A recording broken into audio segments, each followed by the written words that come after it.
Hello, everyone. I'm Fred Oakman here with Mr. Jake Peters. You're listening to PS This Is Awesome, a PlayStation podcast. This is episode 375, where we dive into our thoughts on all things PlayStation. Before we jump in, please subscribe to our YouTube channel, youtube.com/PS This Is Awesome, where you can also watch the video version of the podcast. You can also check out the trophy list on PSN. I am Anchorless_81. And Jake is Jakesaw_Jakesaw01. Sorry. Send your thoughts to psthisisawesome@gmail.com. Share your show with your friends. Don't forget to rate us. For just $1 on Patreon or $4 a month, you can join the one and only $1 Club and get a free die-cut vinyl sticker for our show and a shout-out as well. So go to patreon.com/psthisisawesome to support us. And remember, if you like our podcast, it does us a lot of good if you can like, comment, and subscribe on YouTube. With that being said, this podcast does air every Wednesday for non-patrons of the show. And if you do pay $0.25 a week to us, you sometimes, most oftentimes, will get the show a day early, and as well as the sticker and a shout out. So please head on over to patreon.com/PS This Is Awesome to support us, like I said earlier. And with that out of the way, Jake, how are you today? I am super sore. So I was at the racetrack yesterday with my street bike for the first time this year, and it was a beautiful day. Really couldn't I mean, it was a little bit chilly. It would have been nice if it was like today, it's like in the 70s, and I think yesterday was down there was like a high of like 67 or something like that. So it was a little chilly in the morning, especially with the breeze. But overall, it was really nice, and it's always weird getting back on the bike after having a lot of time off, because our winters are long here, and not longer than some, but I would say longer than most. Yeah. So Sarah and I actually went for a street ride on the cruiser. What day would that have been? What day was super nice? Friday. Was it Thursday? It was Thursday or Friday this past week. Thursday or Friday, whatever. It was Thursday because Sarah went to prom on Friday. She works in a school. She didn't actually go to prom as like an attendee.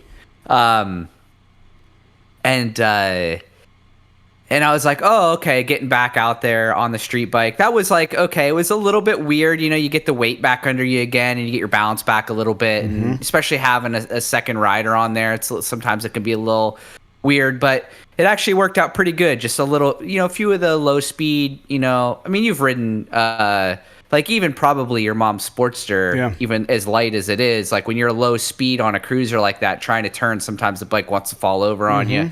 You got to get that kind of feeling back. And so that wasn't too bad. And then, but going to the track is like a whole different animal, because there's so much more involved with the physicality and like the mental aspect of it, and the endurance, and the knowledge, and like memorizing angles and corners and all this shit, and everything's going by you at 100 miles an hour. And it was so much fun. I had a really good time. But one of the things about it is it's kind of like, if you've ever seen a jockey race a horse, and you see how they're crouched on the stirrups, and they're not really sitting down. Right. That's basically what it's like riding a sport bike around a track. So you're constantly activating your thigh muscles and your knees the whole time. And, dude, I could barely walk today. I'm like hobbling around like some freaking old guy, but it's just because I haven't done it in a long time. And I am getting older too. But other than that, that's kind of went in the weeds there for a minute about motorcycles. But it's good. I need a new helmet this year. A lot of people don't know this, especially if you're not like deep into stuff like motorcycling. And it's not just motorcycling, it's anything that requires a helmet, like hockey or snowboarding or whatever. Helmets actually expire. A lot of people don't know that. And you're actually only supposed to use a helmet for about like 5 to 6 years after they were manufactured, because the foam breaks the the EPS breaks down inside of the helmet and it makes them less safe. So given the fact that I am doing all this track shit and stuff too, like I try to I want to keep up with it. I don't want to take any risks. But dude, buying a helmet sucks. Yeah, it's dude. Like buying a pair of it's like buying a pair of shoes or buying a pair of skates. It's like, unless you're buying the same helmet over and over again, you don't know how it's going to fit. You don't know how it's going to fit your head because everybody's head shaped differently. You know, they can be very expensive. So it's especially like stuff in the kind of safety tier that I'm looking into. And it's like, so you buy a helmet, you order it, you get it in, you put it on, and like, dude, I bought this helmet. I was so excited. I've been looking at this helmet for like 2 years, but I was like, I don't need it. Finally, my helmet expires. So I buy this one for this coming season. I buy it. I'm waiting for it. Comes in. Looks fucking awesome. Soon as I put it on my head, I'm like, fuck. It like, I don't want to say it hurts. Yeah. But there's like pressure points. You know what I'm talking about? Where it's like, this helmet doesn't fit my head shape. And so now it's like, but it's like, oh, but if I situate it a certain way, it's a lot more comfortable and all this stuff. And you have to kind of learn how to wear the helmet and everything. But I'm like, now I'm like in this pickle where so what I ended up doing is I ended up buying another helmet. Dude, this is exactly what I did like 2 years ago with that Bell helmet. I know. It's like I ended up buying a different helmet that's like the same brand as the one that I have now, hoping that it will fit the same and feel the same. And then I'll probably end up returning the other one that I actually really wanted. But it's very frustrating when you have to. But it's like, I mean, I don't know. It's kind of like a PS5. Like, you need a new console every 5 or 6 years. Right. And it's like, yeah, it's a big expense. Although typically you would expect a console, like if you buy it, it's going to work. There's no problems. But I don't know, man.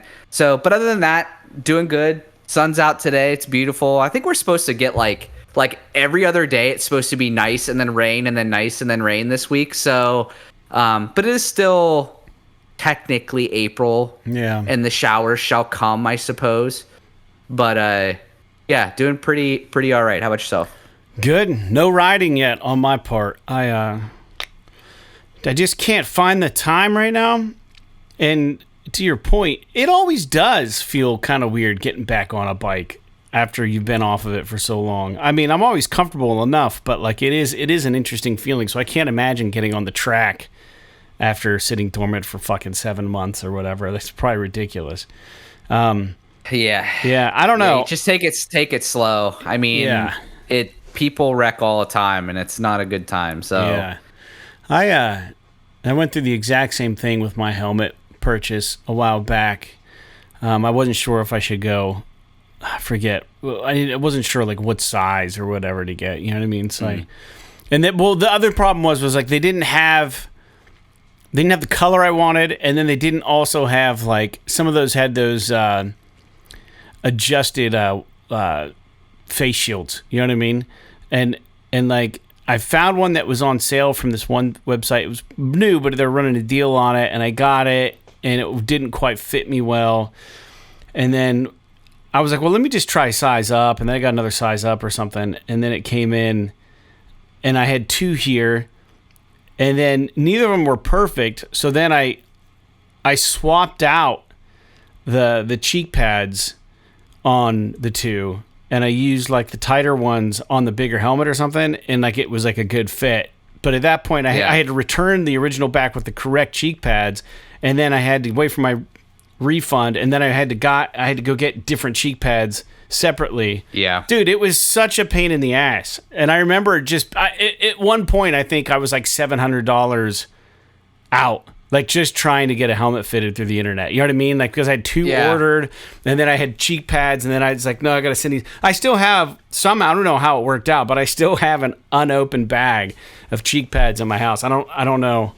I don't even know, man. But dude, it sucks that like it. where we live, like we would never be able to have access to this feature. But there are companies on like the more premium brands like Shoei and Arai and stuff where they do clinics where you could, like at dealerships and stuff, where you go there and they measure your head like exactly, and they'll make a liner for you. That's cool. That fits your head exactly, that goes into their helmet. That's cool. Because like most people, it's just whatever the off the shelf shit is. Right. And it's I kind of wish you could do that, but then it's like, I don't know, man. Yeah, it's an expensive hobby. So yeah, and then Sunday we had Hero Quest. That was fun to get roll some dice again. It's been like 2 weeks because we had Easter, and then I think there was a weekend where we couldn't do it. And even this time around, there was only 3 of us playing. So usually there's 5, so we were short 2. Let me see here. I got a concert coming up this upcoming weekend. On Saturday, I'm playing Buccia Vineyard by myself out in Conneaut, Ohio. And that'll be nice. The Flood has a gig coming up on Memorial Day at a brewery in Conneaut Lake. That'll be a good time. And we're going to practice. I think we're practicing tomorrow. I don't know. This is the problem when I try to organize shit with you guys. Like one person responds or like 2 people write back, and I have no idea. I canceled my plans.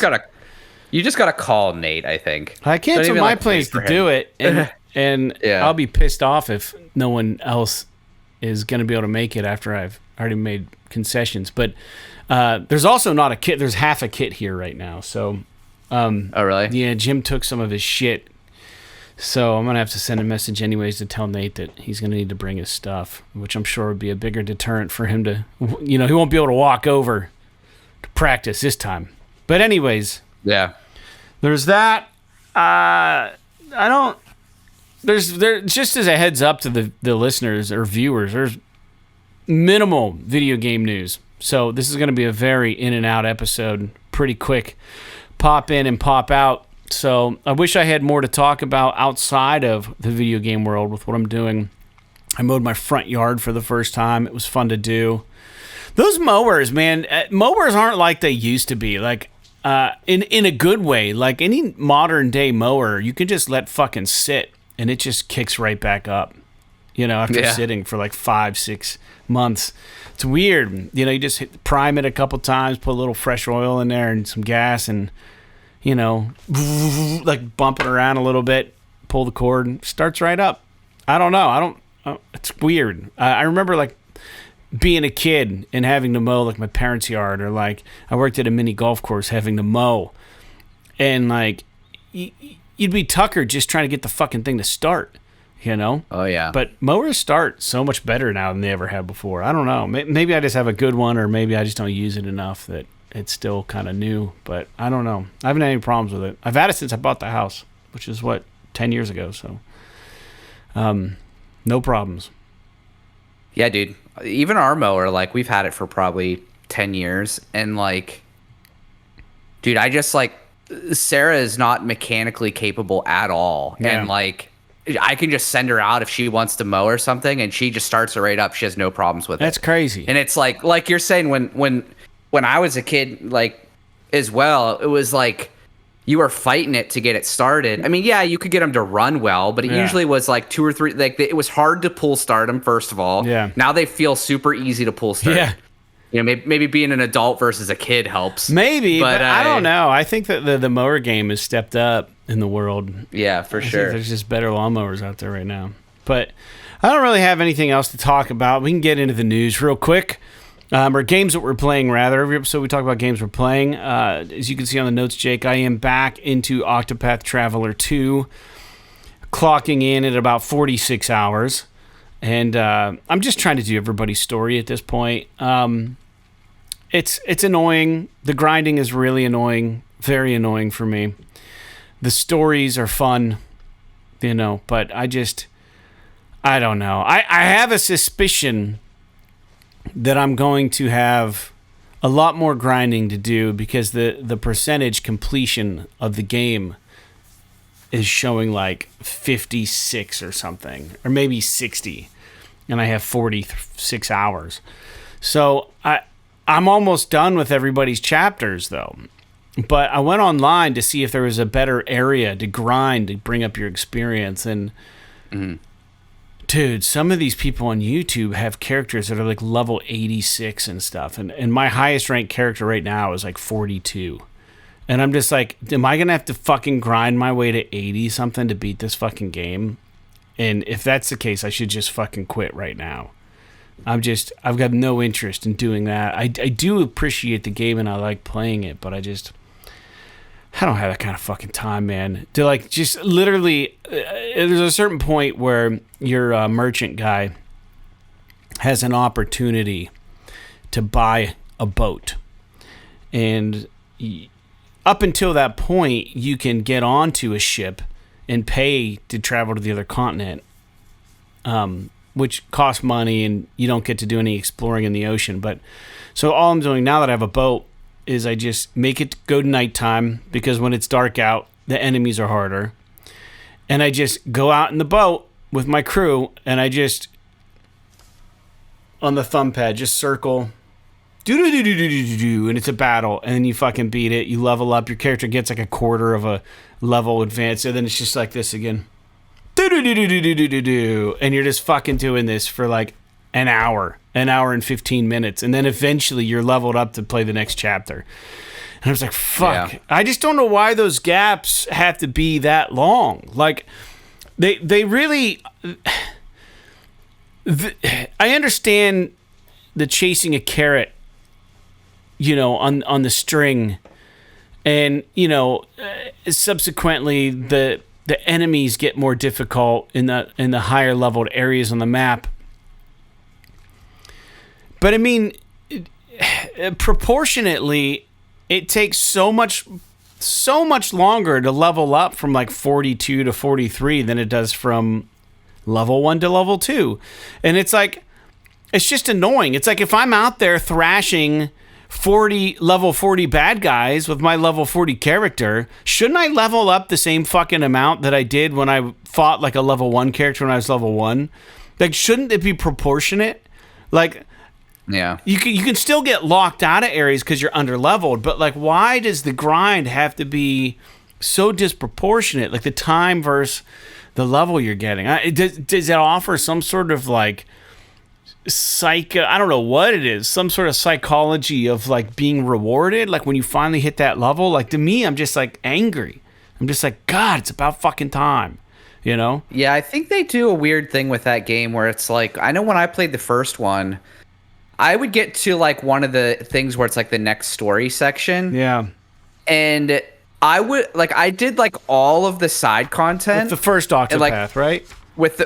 So I beat, like, let's say I beat the level 10 area, and then like the next area is like level 25 in order to do the next story missions. Yeah. But it's like I do the level 10 story missions, and then I do all the side content up to the next area, and I'm like level 15. And it's like, why am I, if I've done everything, all the optional shit, why am I so under-leveled for the next story area?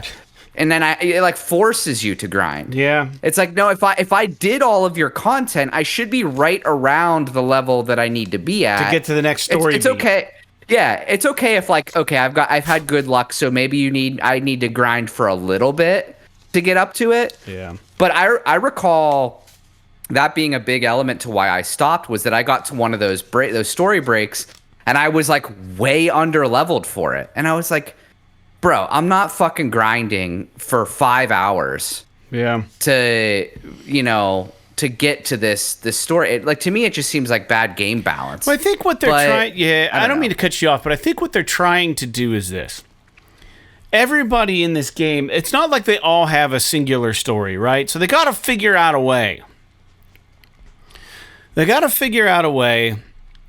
And you pick up characters as you progress the game, so everybody's levels are staggered a little bit, right? There's a little bit of a staggeredness to everybody's level. So they figure like, oh, if you're playing Hikaru's story and you have Particio in your party at this point, as soon as you beat Hikaru's story, Particio should be leveled up to play his content.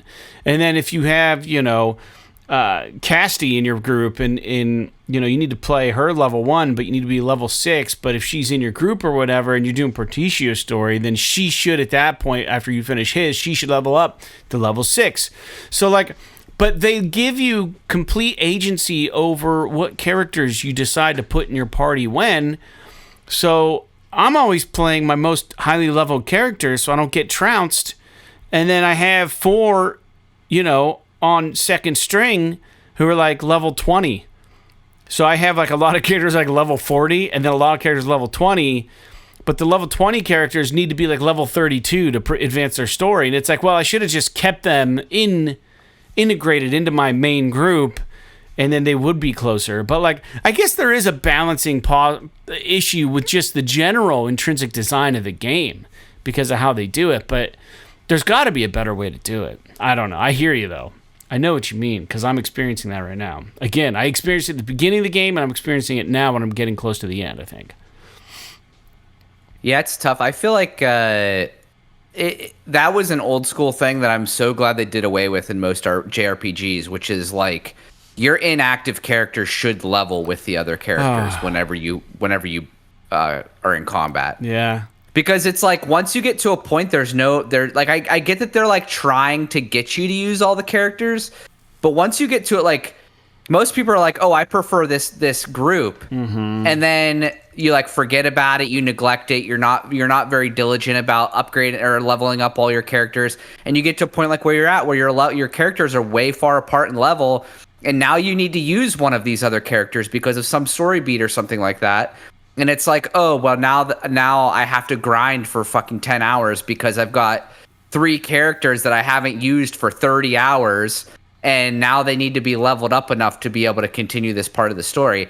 I get that some people kind of like that, but I can't see any reason for it, to be honest with you. And another thing that's annoying... Aside from making it... I don't know, go ahead. Yeah, I was saying just another thing that's annoying with what you're saying...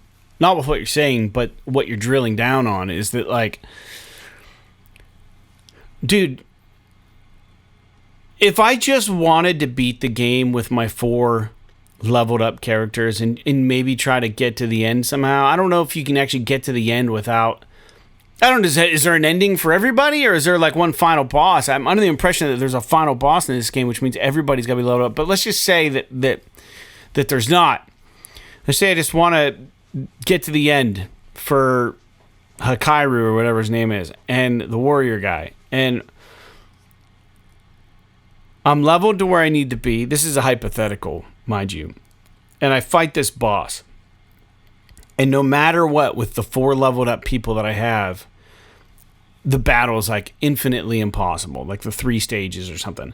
And then I get online and they're like, oh, well, if you're playing If you're playing Hakairu's final boss, you need Agnia in your party, and she needs to be level blah blah blah blah blah because she has a weakness special move.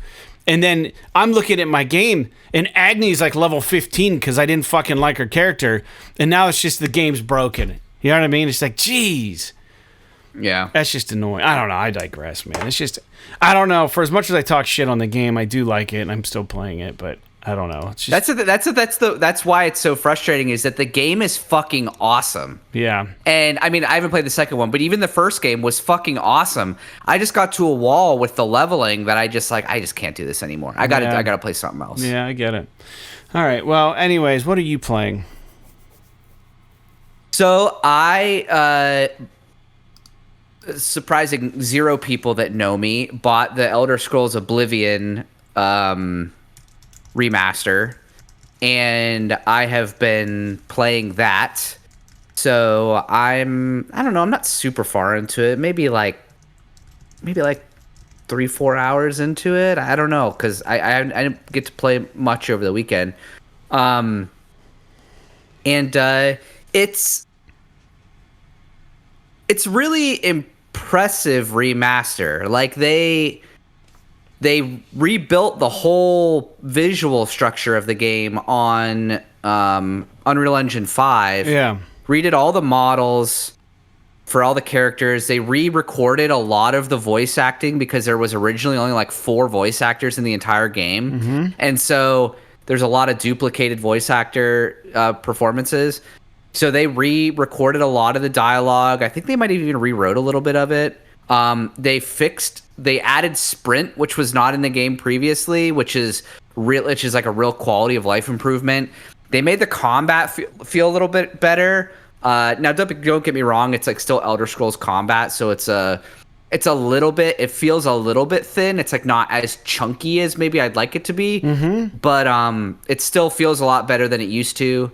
And they made a whole new UI that is a little bit easier to kind of work with a console. What else did they do? I think that they adjusted the leveling system, so it's a little bit more.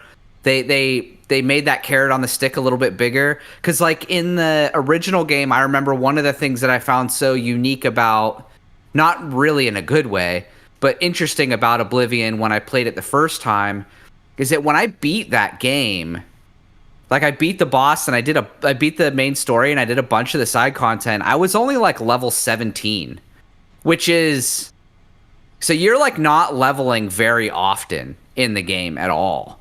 And it seems like they've kind of remedied that in some capacity with the remake, where it seems like I'm leveling a lot quicker than I did in my original playthrough. But I must be honest, I mean, it's been probably it's been probably every bit of almost 15 years since I played the original, so I could be remembering it incorrectly. So yeah, I've been playing that. So I kind of shelved the other games I was playing for a bit. I shelved MotoGP, and I don't remember what else I was talking about. Anno Mutoshinen. I kind of haven't really played that since the first time I played it. I did download Clair Obscur Expedition 33 on my Xbox, but I haven't started it yet because I've been playing Oblivion. So I may jump into that at some point here. I have it kind of downloaded and ready to go. But outside of that, I kind of mentioned it in passing, like maybe a month ago or so. But thinking about doing it. But I actually bought a Steam Deck. Oh wow! Because I was talking about it because, like I said, we've got like a vacation coming up. Yep. Yeah, and I wanted to have something to kind of take with me, and like I've always been intrigued by the Steam Deck, and it's versatile. You can put like emulators and stuff on it and play old games, and obviously like the new Steam games and stuff.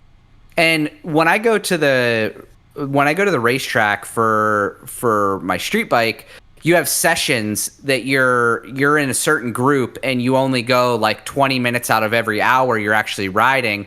So you've got a lot of downtime, like sitting and waiting for your next session. So I usually take a book with me or something like that, or maybe my Vita.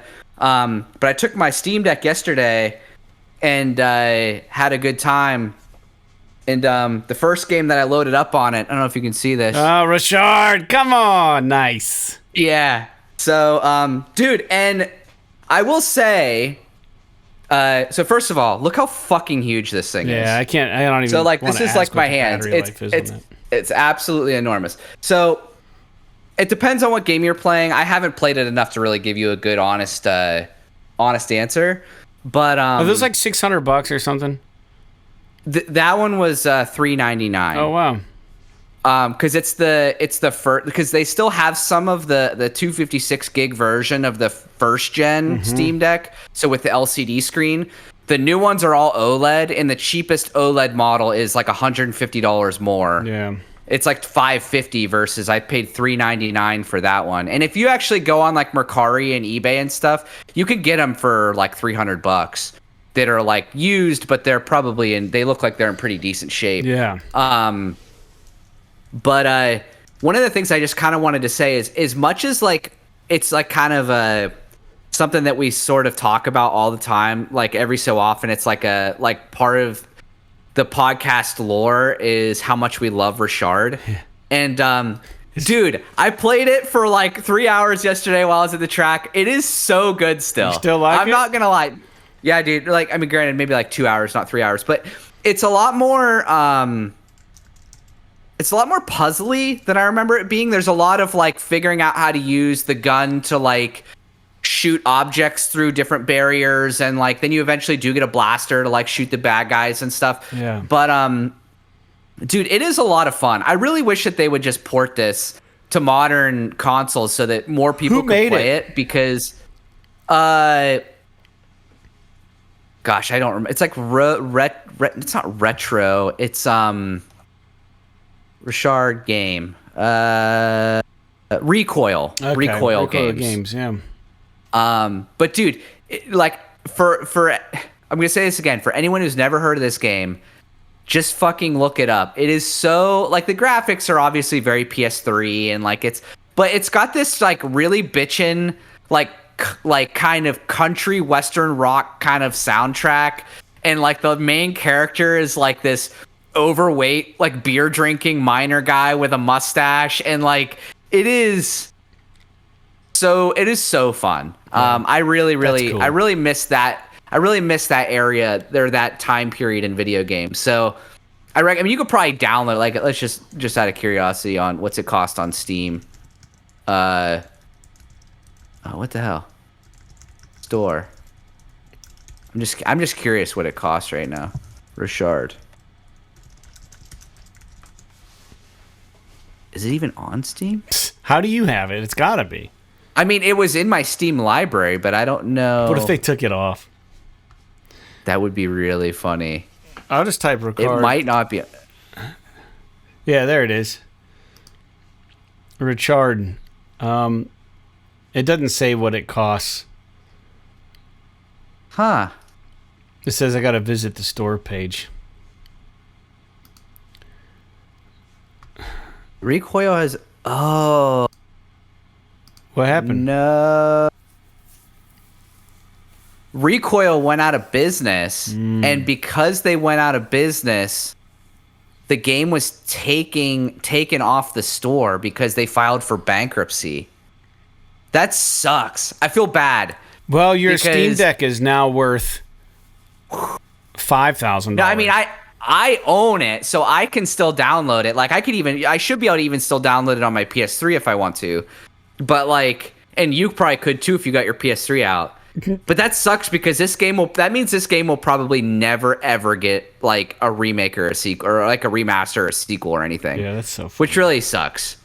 But yeah, post from February 17th, 2021, Recoil has applied for bankruptcy. That sucks. But dude, I'm on Metacritic, and the user score for Rochard is generally unfavorable with a 2.8.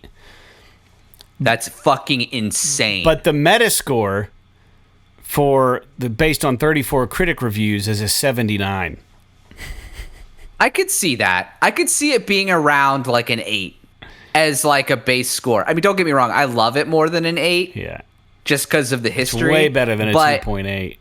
But it's way better than whatever the fuck those guys are smoking. Because don't get me wrong. I mean, it's like an indie game. It's not, it's not freaking Dead Space or something. Yeah. And it's like kind of jokey and like quippy and sort of A tier, but that's what's awesome about it. Dude, that freaking intro where he's like flying the spaceship through like the asteroid field and he's just like drinking beer, and it's got like the country western song playing on the radio. Man, it's so good. It's so good. So yeah, I don't know. I don't have anything else to say about it, but I will say I'm pleasantly surprised with the Steam Deck so far. One aspect of it I didn't really realize was going to be a thing is that you have to actually map if the game isn't like natively like updated to work with Steam Deck. You actually have to, in the Steam Deck settings, there's a Steam Deck overlay.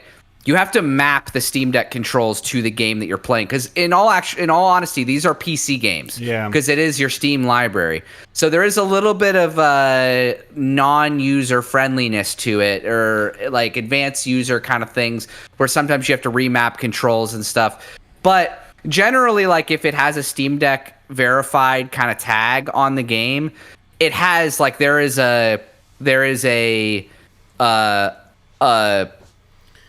layout for the Steam Deck controls you just load up usually by default, and it works. So, but I've only tried Half-Life 2 which is a Valve game, so of course it works right out of the box. And then I played Hexen for like 2 seconds before I realized that it just was not going to work on this thing. And then Rochard, which took me like, I don't know, maybe 5-10 minutes to get the controls sorted out. But after that, works flawlessly, and I've been having a really great time with it. So I'm anxious to try some new stuff. Maybe this, honestly, like I was actually thinking about getting Clair Obscur on it, because I thought, oh, that would be kind of a cool game to have mobile, where I could just like play a little bit here and there, maybe play on the plane when we're on a trip or whatever. But at the same time, it's like, well, I want to be able to play that game on the big screen too, because it seems like very visually stimulating, and I don't want to be locked to this tiny little screen for a game that is so uniquely visual like that. So I probably won't do that, but I don't know. I'm just going to keep dicking around with it and see if I like, but it feels surprisingly good to play with. And I'll update the audience as I deem sort of necessary, but I probably won't talk about it a whole lot on the show, just because it's not really relevant to PlayStation, but it is kind of a neat little thing that I just wanted to kind of chat about for a second. Well, cool. I'm happy that you're diving back into that nostalgia, and I'm glad it wasn't all just rose-colored glasses. Yeah. I'm glad you're enjoying it. We got Space Marine. We probably won't get Rochard 2, but at least I'm able to play Rochard again on a modern, I say modern in quotes, console. It's like, it's the Steam Deck, but it's a handheld, but yeah, there is an element to that. All right. Well, that's good. Yeah, dude, I don't know. I just, I'm happy to hear this. I don't have any news. There's like 2 news points, and shall we just jump into what I have? Because there's not a lot. Are you good with this? I mean, I pulled up a couple things on my end, so if you want, I can share some stuff too, but we'll go through yours first. Okay. Let me see here. I have... Well, Jake, we've already covered this, but the Oblivion Remaster has launched. And you said you've been playing it, you're impressed with it. That's exciting. That came out, they tried to shadow drop this, but they weren't very successful at it because it had leaked a while back, and then it just continued to leak. And needless to say, I think the general response to this, after it's been put out in the wild, is people really, really enjoy this remaster. So that's good. I've not played the original Oblivion, and it's on my backlog now. So very good. And the other thing, what do you think about? Yeah, go ahead. What do you think about, like, I don't know if you saw, some people are kind of, there's a bit of a kerfuffle going on online about whether or not it was a dick move for them to shadow drop Oblivion 2 days before Clair Obscur, when they were also doing the marketing for that game. No, I don't think. I don't know how I feel about it. I mean, apparently Clair Obscur is doing pretty decent. Yeah. But you have to imagine that it cannibalized their sales at least a little bit. Not that Xbox owes them anything, but they did kind of. I don't think it was nefarious intentionally. Deal. They had been planning this Oblivion release for a while. I mean, you know, and if Sony wanted Clair Obscur to have a better release, they should have backed it a little harder, you know? Well, I'm not saying Sony wanted them to. I'm just saying that, like, you know, Microsoft, they specifically got Clair Obscur. They did marketing for them. They put it on Game Pass and all this shit. So you would think that they would do that with the intention of wanting the game to do well, but then they shadow dropped arguably probably one of their biggest games of the year, even though it's a 20-year-old game. And it undoubtedly took some eyes away from Clair Obscur. I mean, the only reason I'm not playing Clair Obscur right now is because of Oblivion, and I'm sure I'm not the only one. So it's just something that's curious. Like you said, I mean, I don't know that Microsoft was literally like, I'm doing this because I want to hurt Clair Obscur, but I think they were just like, we don't really care about Clair Obscur. We want to get our game out and it doesn't really matter to us if something does happen in a negative capacity to Clair Obscur's sales. Yeah. So, I don't know. It's just an interesting take I've been reading online. Well, I mean, anywhere where somebody can try to stir up some fucking dust, they're gonna. You know what I mean? Sure. As far as the internet community. So I don't know if there's any proof to the fact that this was intentional or that this is detracting from Clair Obscur. I think everybody who was actually really excited about Clair Obscur are picking it up, especially because the reviews are so good. I know my brother got it. He's wild. Dude, it looks awesome. He's wild. I watched. About it. Yeah.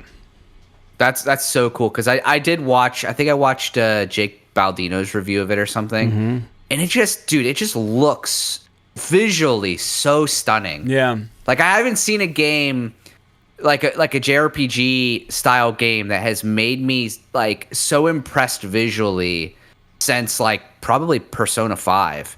And now granted, the visual styles are very different. I'm just saying that they're both very striking in their presentation. Yeah. And I really like what I see. So I may be playing this game in parallel with Elder Scrolls because every time I see footage of it, I'm like, man, I really want to try that out. Yeah. And the price point's good. I think it's $49.99 or something. Yeah, it's amazing. I know my brother is loving it. A listener of the show, LJ, told us today that he picked it up. And I think Clair Obscur is going to... I think Oblivion's going to have an immediate like wow factor because it was shadow dropped and because people are excited to revisit that game. But it's a long, drawn-out game. Oblivion's a time suck where I think that Clair Obscur is new and fresh and it's visually really appealing and it's got a lot of legs right now. People are talking really highly of it. And it's also, from what I understand, very respectful of your time as a gamer. I don't think it's like a really long, drawn-out RPG. It's just good mechanically and foundationally, from what I understand. So I think it's going to continue to sell. So I don't know. That's just me. I had plans to watch the Until Dawn movie tomorrow, but that has been shit on because the Flood now has to practice tomorrow. So, and Until Dawn, the movie is not doing exceptionally well. I didn't even know it was out.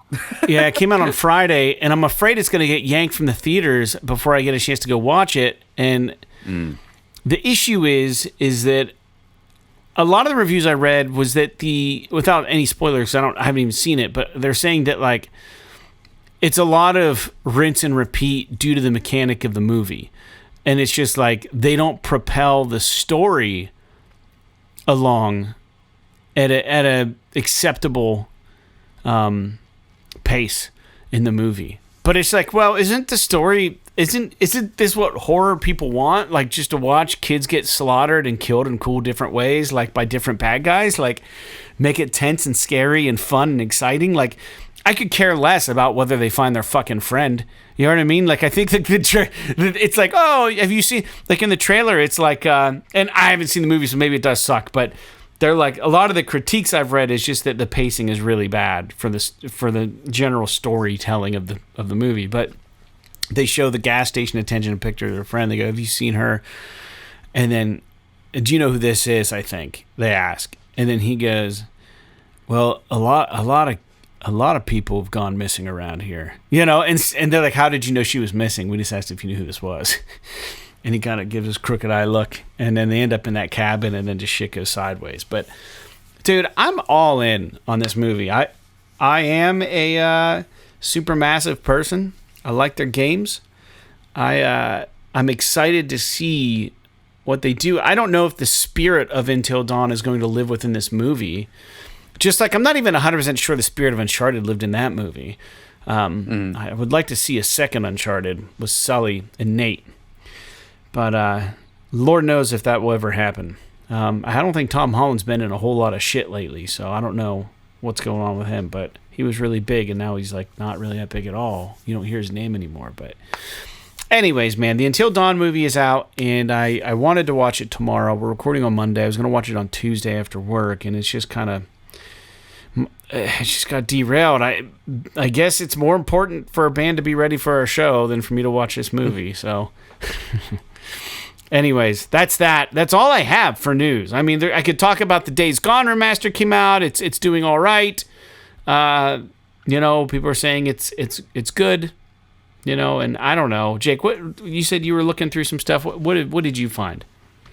Yeah. So I just saw a couple of news points. I was just looking over at Video Games Chronicle and just pulled up a couple of things off of their PlayStation feed and one of the things that Andy Robinson had wrote about was that the apparently, according to this Alinea Analytics company, the PS5 version of Indiana Jones seems to be selling faster than both Xbox and the Steam versions of the game, which came out months ago. So that's pretty interesting. I think it's not that surprising considering the amount of PS5s out in the wild and the types of gamers that are on it, especially the hype surrounding the game after it came out. But I just think it's kind of interesting that it does seem like that even with this game being on Game Pass and all this other stuff, not that, I mean, maybe a lot of people played it on Game Pass, but not a lot of people, I guess, maybe purchased it on Xbox, which I guess kind of makes sense because why not? Why would you if you have Game Pass? But I just kind of wanted to bring this up just because I've been beating the drum about this game basically since the day it came out because I played it over there on Xbox, and it is, as I've mentioned before, not for everyone, but it is a wonderfully unique game and a really great Indiana Jones experience. So get out there and give it a whirl. My understanding is that the PS5 Pro version is the best version of it. Not that a lot of our listeners have the PS5 Pro, but I imagine even the base PS5 version is pretty good. Yeah. So yeah, that's just something interesting there. I don't know if you have any comments on that, or there's not. No, really $69.99 delayed release on the PS5, doing very well. So good. Yep. And then I had mentioned earlier about Clair Obscur Expedition 33. Apparently, it has sold, according to the game's official Twitter account, it has sold more than 500,000 copies in its first 24 hours, which, is not a lot for like a Grand Theft Auto or something like that. But for a first time IP, first game for a studio, $50 JRPG, weird kind of title, that's a pretty good. It's a good release. That's a pretty good release. I mean, that's what is that? $225 million. I don't know. 50 times 500,000 is $25 million. So they made $25 million in revenue in the first 24 hours, which I don't know how much that game cost, but I think there's only like 30 people working there. So they probably made their money back or are getting close to it already. Yeah. And I'm sure that this game is going to have a long tail considering the Metacritic scores and the reviews and everything for it. So yeah, I'm really happy for them, and I'm anxious to give it a try. So I don't know. Are you planning on playing this game at all, Claire? Yeah. I just don't know when. I've got so much shit going on. It's definitely up on my list. I still want to beat Seventh Guest in VR. I don't know why I haven't finished that up. Dude, I still haven't beat Resident Evil 4. I haven't even played Arizona Sunshine Remaster in VR. I bought it for like $20. You haven't played it at all? No, I haven't touched it. Interesting. So yeah, that's VR life for you. Yeah, I know. Let's see what else I have here. Oh, did you see that they I'm just going to touch on this. Did you see that the new PS5 firmware put the themes back on for the 30th anniversary? Yeah, I did. Yeah. So like the PS1, PS2, PS3. They don't have the PS1 boot up screen or animation, but you can, like, if you liked those themes where it had like the the graphical theme and then like the sounds from those consoles, I guess you're able to get those back, which is kind of interesting. I'm probably just gonna stick with the PS5 thing because it was cool, but it's not like anything that I really care about. I mean, it's just a menu for me to get into the games that I'm playing. So I don't know. I mean, even on the PS3 and stuff, when you could in the PS4, when you could do legitimate themes, I never used them. Yeah. Oh, they were selling them too. They were selling like themes and shit. That's weird. Right. And then the last. Nope, that's it. Sorry. No, that's good. That's all I got. I thought I had one more news point, but that's basically all I had. There wasn't a whole lot of shit to talk about, so I'm happy to wrap things up, man. We have new games this week. There are quite a few. Again, we'll go through them, though, real quick. They're all PS5, unless I indicate otherwise. This one's a PS4 game. April 29th, Cooking Companions. April 29th, Forza Horizon 5 on PS5. That's kind of cool. Frag Punk, April 29th. My Vet Practice in the Zoo, April 29th. April 29th, Subway Sim 2. April 30th, Blazing Trail. MotoGP 25, April 30th. Mr. Peters. Cato, Buttered Cat, May 1st. In Despelote, which is a soccer game, May 1st. And May 1st, Kiborg, Kiborg, sorry. It's a rogue-lite beat-em-up, which is interesting. You get cybernetic implants every run. And the last one is on my list is Peglin, Peglin. Looks kind of lame, if you ask me. But anyways, my dude, that's it. That's interesting. Also, because this is being the resident person who also has an Xbox, I will say, if you're even remotely interested in like arcade racing games, Forza Horizon 5 is fucking brilliant. So I highly recommend that game for anyone who's interested in who likes the racing genres like Need for Speed and stuff like that, where it's a little bit more arcadey, not super sim racy like Gran Turismo. But yeah, Forza Horizon 5 is so much fun. I really had a blast with it. So I hope that it sells well on PlayStation and people give it a shot. Yeah, me too, man. I've never played it, but I've heard good things about it, and it's historically, isn't it pretty much a Microsoft thing? I mean, it's a Microsoft first-party game. Yeah. So it's nice it's coming our way. But that's it for the show. Nice short show for everybody, just under an hour. Hope everybody does something in this nice weather. We're actually supposed to get a potential really, really bad storm tomorrow, Jake. FYI. Yeah, hopefully it doesn't watch. We'll finally get together for practice and the power will go out because it's storming. Be so upset. Yeah, it's supposed to be really bad. So, yeah. I mean, if that happens, it happens. I don't know. We got to try. Better than being at the movie theater and losing power. So, True enough. All right. Well, thanks for tuning in. This is episode 375 of PS This Is Awesome PlayStation Podcast. Again, I'm Fred Oakman. It's Jake Peters. We do this every week.